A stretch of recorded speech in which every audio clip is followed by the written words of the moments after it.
White Sox, who changed managers from Bob Lemon to Larry Doby, wound up fifth with a 71-90 record. It was a season in which the Sox and Bill Veeck concentrated on youngsters. We played baseball in the morning, we played baseball in the night. We played baseball in the sunshine, we played baseball under lights. We played baseball in the springtime, and we play it in the fall. And we love to hear the umpire holler, batter up, let's play ball. Baseball is a game for one and all.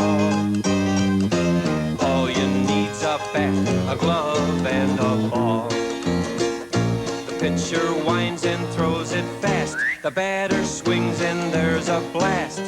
And the baseball bounces high against the wall. You run to first, to second, and third base. And the fans cheer as you slide across home plate. There's nothing that's more fun than hitting a home run.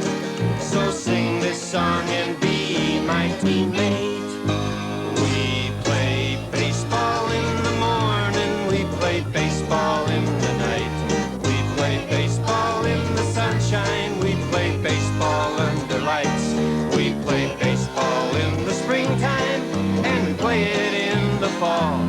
And we love to hear the umpire holler, batter up, let's play ball. We play baseball in the morning, we play baseball in the night. We play baseball in the sunshine, we play baseball under lights.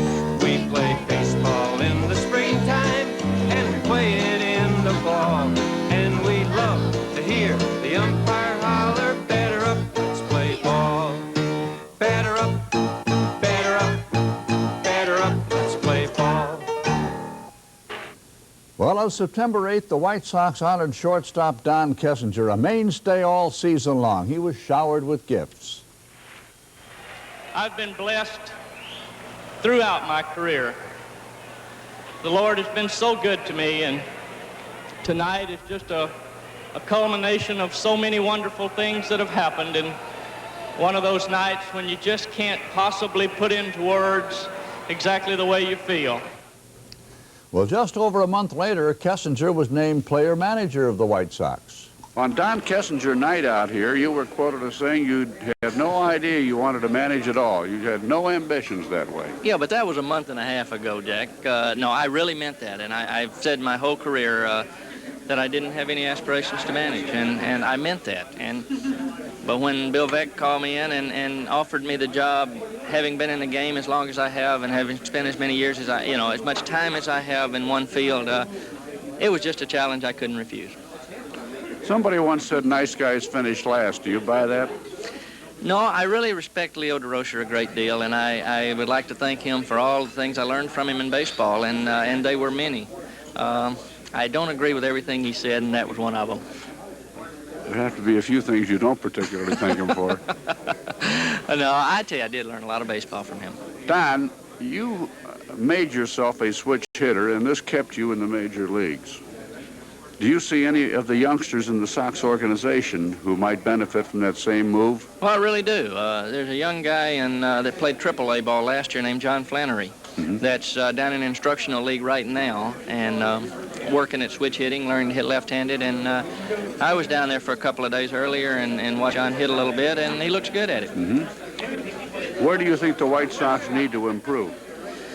Well, I guess every ball club has areas where you need to improve. I think defensively, our ball club let a lot of balls drop and let a lot of balls through the infield and things.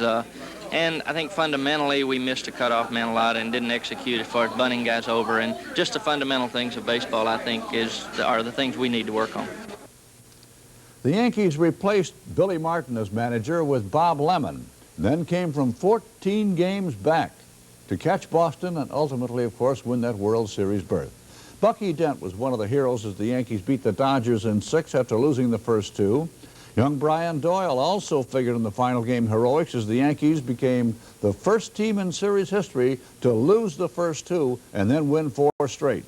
They took the finale 7-2 at Los Angeles, helped by Reggie Jackson's 9th World Series home run. the Yankees won their second straight World Series with 25-game winner Ron Guidry making only one appearance. And Guidry, by the way, won the Cy Young Award. Congratulations, Reggie. Dent won the series MVP award. And the Yankees won their 22nd World Championship. They had to beat Boston in a one-game playoff, then eliminated Kansas City in 4 games, while the Dodgers were beating Philadelphia in 4 games. The Dodgers' 2.5-game victory in the National League West resulted in the surprising dismissal of Cincinnati manager Sparky Anderson. Of course, Sparky Anderson wasn't the only man to leave the Reds. Pete Rose left too, and Charlie Hustle just may have been the biggest sports story of 1978, not once, but twice. Rose, who reached the 3,000 hit mark in 1978, established a modern National League record with this hit off the Braves' Phil Niekro on July 31st in Atlanta. It gave Rose a 44-game hitting streak, a modern league record matching the mark set in 1897 by Wee Willie Keeler. Rose later became a free agent and signed a 4-year, $3,200,000 contract with the Philadelphia Phillies.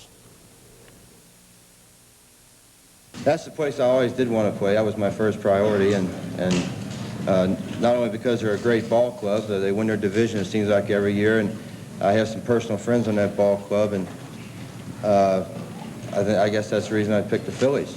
Who came in second? Who came in second? The other guys that I negotiated with. You know, it was I wish I could have played a year with each one of them. That's how I feel about it, because when you deal with guys like Ewing Kaufman and Augie Bush and Ted Turner was just a tremendous individual as far as I'm concerned, and John and Danny Galbraith, they treated me all like sons, and it was tough to say no to them, and I guess what made it even tougher on me is the fact that I went around and talked to them all face to face. I didn't do anything by telephone. And I might add, in these negotiations, Reuben and I never one time asked for any figure. We just sat there and listened to the figures, and they just start rolling in. Conservatively speaking, I think the same number of years I could have had another $1.5 million with other teams. So I didn't take the best offer by far, but I took a good offer, a tremendous offer. As usual, it was Ali who dominated boxing. There's a strong chance Ali will announce his retirement without fighting again. On the other hand, he's retired before and changed his mind. Who finally signed a big contract, ran for 1,395 yards to lead the NFC rushing for the 3rd straight year. The Bears' defense, plagued by injuries, contributed to an 8-game losing streak. Bob Avellini, here hitting Golden Richards, who was picked up from Dallas, was not consistent and eventually was replaced by Mike Phipps. The kicking of Bob Thomas was a bright spot. He connected on 17 of 22 field goal attempts. Bob Parsons developed an uncanny knack of dropping his punts inside the opponent's 10-yard line, but punting did not keep the Bears from losing 9 of 16. Their 8-game losing streak matched the club record, and their offense, expected to be a plus this year, averaged only 278 yards per game, far down in the conference standings. James Scott caught 5 of the Bears' anemic total of 7 touchdown passes this year. Fullback Roland Harper, here running on a fake punt, gained 992 yards in his best year ever. But the Bears need help in 1979, and those 2 first-round draft choices could be a big plus.